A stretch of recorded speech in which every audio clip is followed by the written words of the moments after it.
මේක ලේසි වැඩක් නෙවෙයි මෝඩයන්ට. මීහරක්ට. ඥානවන්ත මිනිස්සු විතරයි නිර්වාණ අවබෝධය කරන්නේ. ප්‍රඥාවන්ත මිනිසුන් විතරයි නිවන් දකින්නේ. ප්‍රඥාවන්ත භාවය කියන්නේ උගත්කම නෙවෙයි. උගත්කම කියන්නේ එකක්, ප්‍රඥාවන්ත භාවය කියන්නේ එකක්. සමහරු ලොකු තනතුරු දරනෝ උගතුන්. හැබැයි හරි මෝඩයි. මීහරක් වගේ. පහුගිය දවසක මා එක විදේශ රටක ඇවිදින්න ගියා. එතකොට ලංකාවේ කොළඹ මේ පාසලක කාන්තා පාසලක විදුහල්පතිනියක් හම්බ වුණා. එතුමිය විදුහල්පතිනියක් වුණාට හරි උද්දච්චයි මෝඩයි කියලා මට දකින්නකොටම තේරුණා.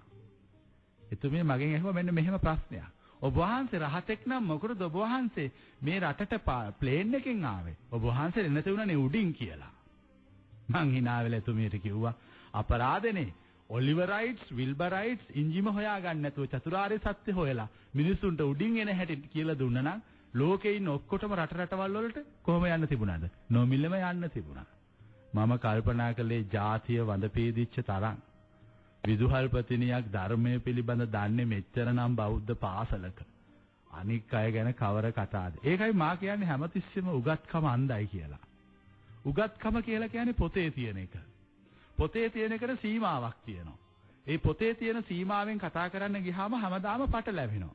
එතුමිය දන්නේ නැහැ උඩින් යනවා කියන එකේ සැබෑ අදහස මොකක්ද කියලා.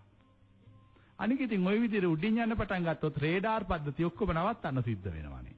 රහත් වෙච්ච බුද්ධත්වයට පත් වෙච්ච උතුම උඩින් යන්න අවශ්‍ය නැහැ. අපි අහලා තියෙනවා ගෞතම බුදුහාමුදුරුවෝ බුද්ධත්වයට පත් වෙලා පස්වක මහණුන් සොයාගෙන උඩින් ගියාද බිමින් ගියාද? උන්වහන්සේ පාගමනින් වැඩම කළා. මාසයකට වැඩි කාලයක් බුද්ධ ගයාවේ ඉඳලා බරණැස බලා ගියා. කිලෝමීටර් 300ක් විතර දුර. ඒ නිසා මහම් දැනුම අන්තිමයි. ධර්මයේ පිළිබඳ තේරුම් ගැනීම හරිම දුර්වලයි. ඒ නිසා මිනිසුන් නිවන් දකින්නේ නැහැ. ඒ මෝඩ මිනිසුන් අපාගත වෙනවා.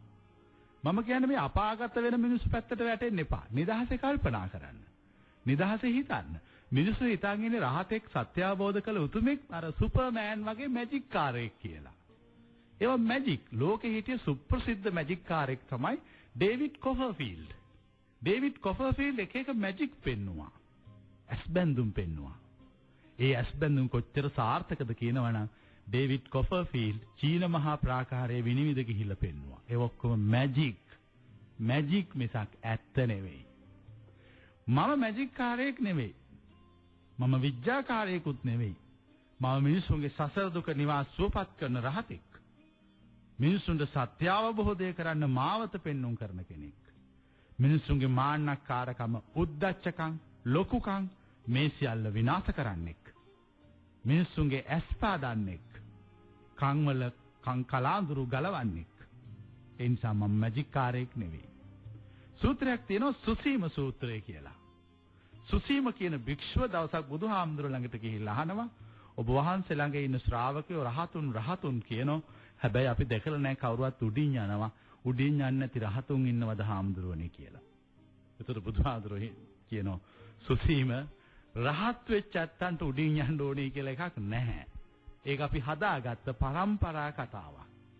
ඒ නිසා මම කියන්නේ මේ සමාජයේ ධර්මයේ පිළිබඳ දැනුවත් වෙන්න ඕන. කෙනෙක් නිවන් මඟ වඩලා පටිසෝතගාමී ආර්ය චින්තනය පුරුදු කළා නිවන් අවබෝධ කළොත් ඒ උතුම රහතෙක්. ඒ කාටවත් නෑ කියන්න බෑ. ඒ කාටවත් නොවේ කියන්න බෑ. ඒක නොවේ කියනනම් ඒ උතුමයික වාද කළා, තර්ක කළා පරද්දන්න ඕන. ඒ තර්ක කළා, වාද කළා පරද්දන්න බැරි නම් ඒ රහත් බව, ඒ අවබෝධ ඥානය පිළිගන්න ඕන. පිළිගන්නේ නැත්තේ ලොකුකමට, උද්දච්චකමට, මාන්නාධිකකමට. ඒ මාන්නාධිකකම අවබෝධයට බාධාවක්. එතකොට ඒ සත්‍ය අවබෝධ කළ උතුමා මේ මාන්නාධික මිනිසුන්ට දොස් කියලා, නිඳා කළා, බැනලා ඒගොල්ලන්ගේ මාන්නේ කඩලා නිවැරදි මාර්ගයට ගන්නවා. මමත් ඒ જાතියෙම කෙනෙක්.